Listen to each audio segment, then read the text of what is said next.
Let's look at another application where we're looking at the cost of making a certain number of cars.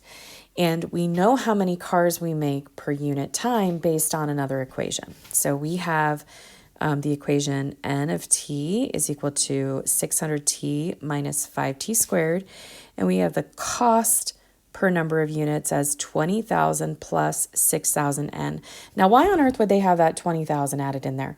That could be just the cost to operate the actual facility. So all of your salaries and everything, regardless of how many cars come through, there's certain fixed costs that you have to have. Excuse me. So I'm going to look at what is in common. So I have C of n, and then I have n of t.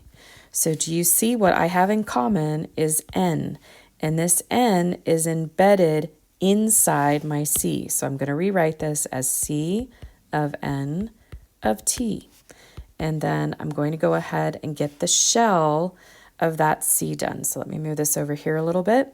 So that shell is going to be 20,000 plus 6,000, and then I leave parentheses for n.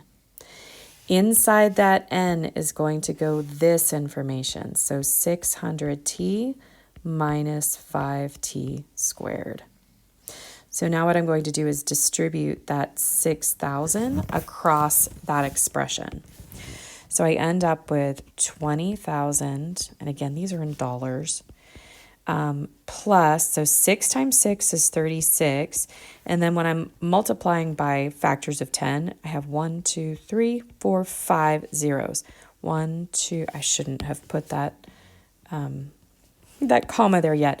So 1, 2, 3, 4, 5. There we go, because it was in the wrong place. So that many t minus, and then I'm going to go ahead and do 6 times 5 is 30, and then 1, 2, 3 zeros, 1, 2, 3, and that would be t squared. So that's going to be 20,000 plus 3,600,000 t minus 30,000 t squared.